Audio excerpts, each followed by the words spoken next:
possa fazer o combate às organizações criminosas. E o presidente queria ouvir um pouco a experiência dos governadores em relação a isso e a tramitação dessa pauta também. Então foi uma reunião muito interessante e produtiva, porque os nossos ministros ex-governadores reiteraram a importância da aprovação desses marcos legais, principalmente a PEC da segurança, que desde abril está no Congresso, na Câmara dos Deputados, para fazer exatamente a integração das forças de segurança federal com as estaduais e municipais.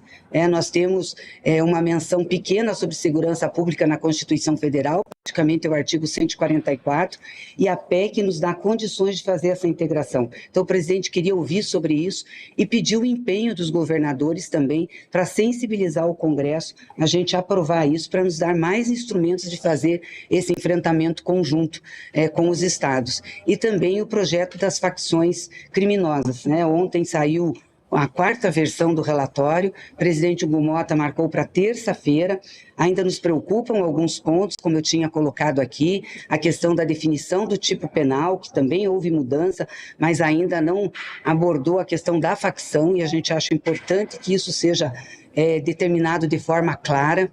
A questão ainda da Polícia Federal, voltaram os recursos do fundo da Polícia, mas não o do FENAD, e a gente precisa desses recursos. Tem muitas operações em curso da Polícia Federal, são operações relevantes. Vocês acompanharam a Carbono Oculto, que foi uma operação muito bem sucedida, ela ainda continua e tem braços nos estados, então a polícia precisa estar com recursos e bem equipada, e de novo o perdimento extraordinário, que a gente acha importante que volte ao projeto.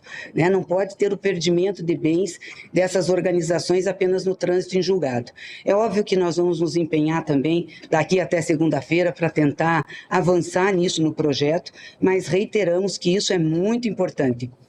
E o ministro Fernando Haddad colocou um outro projeto que também é fundamental para que a gente possa ter um combate mais focado ao crime organizado, que é o projeto do Dor Contumaz, que foi aprovado no Senado e está na Câmara.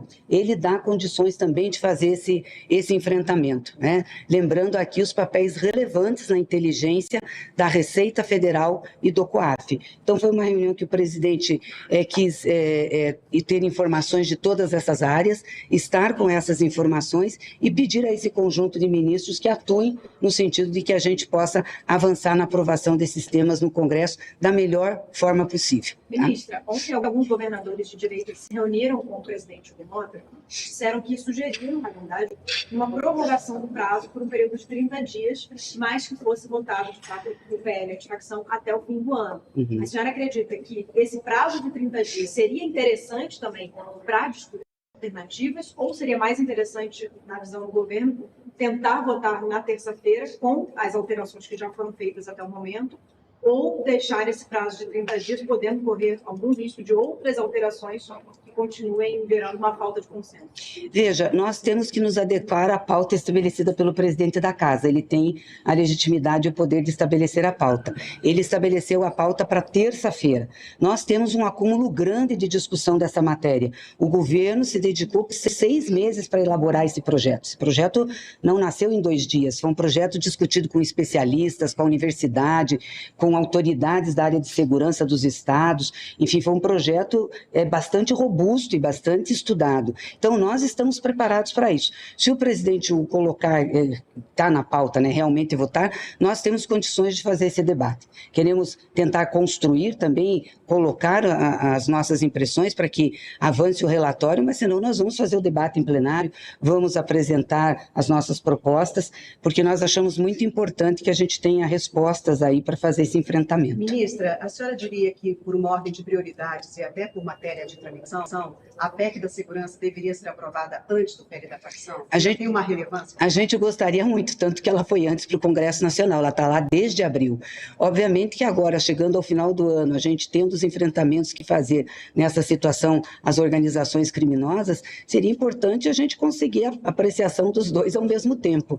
A Comissão Especial da Câmara votar a PEC da segurança, apresentar o relatório, votar, e isso ir para plenário. Porque vamos lembrar que essas matérias têm que voltar voltar para o Senado, né? Voltar não, ir para o Senado, assim como o devedor contumaz veio para a Câmara. Então, nós queremos fazer um esforço, porque eu acho que até o final do ano esses instrumentos legislativos têm que estar definidos. Do ponto de vista do mérito da ação, nós reuniu ministros, como a senhora mesmo destacou, que foram governadores, ou seja, lidaram diretamente com a questão da segurança pública enquanto administravam seus estados. Isso. Do ponto de vista do combate efetivo ao crime organizado, qual foi a contribuição, quais foram as dicas que esses governadores deram para o governo federal, para o presidente Lula, no sentido do que deve ser colocado na matéria, no sentido do que deve ser tratado como prioridade? Não, todos acham muito importante o projeto da facção, porque, na realidade, isso define o que é uma organização criminosa, que o conceito é a partir de 4 pessoas, e estabelece o conceito do que é facção criminosa. Então, é aquela organização que tem domínio territorial, tem domínio econômico, e que isso dá condições também de uma atuação conjunta, né, com as polícias. Então, isso para eles foi muito importante também. E a PEC da segurança, que eles defendem. Eu sei que tem alguns governadores que criticam, mas eles defendem porque isso dá condições de integrar o trabalho das forças de segurança, desde o planejamento da ação, né? Hoje muitas ações acontecem já integradas, mas não estão previstas constitucionalmente, né? Então fica muito da vontade. Eu acho que a gente tem que constitucionalizar. Então, todos foram nesse sentido. Ministro, o presidente pediu empenho aos ministros na articulação política, na conversa com parlamentares, para que esses 2 projetos, a PEC e o PL antifacção, sejam aprovados. Isso. Os ministros, claro, são governadores, têm relação com os deputados das suas bancadas, muito na articulação lá dentro do Congresso. Tá bem? E há uma possibilidade do presidente conversar com o presidente Mota, porque houve essa nomeação do DERIT, que algo pegou de surpresa, né? A senhora criticou, outros integrantes do governo. Há essa disposição desse diálogo? Não, nós não tratamos disso. Nós não temos problema em nem o presidente dialogar com ninguém, estamos sempre abertos a dialogar, mas não tratamos dessa agenda. Ministro, tem que pesquisa Quest que saiu hoje, a senhora poderia comentar? A pesquisa Quest que saiu hoje, que diminui... Não comento pesquisa, não. Obrigado. Valeu, pessoal. Obrigado.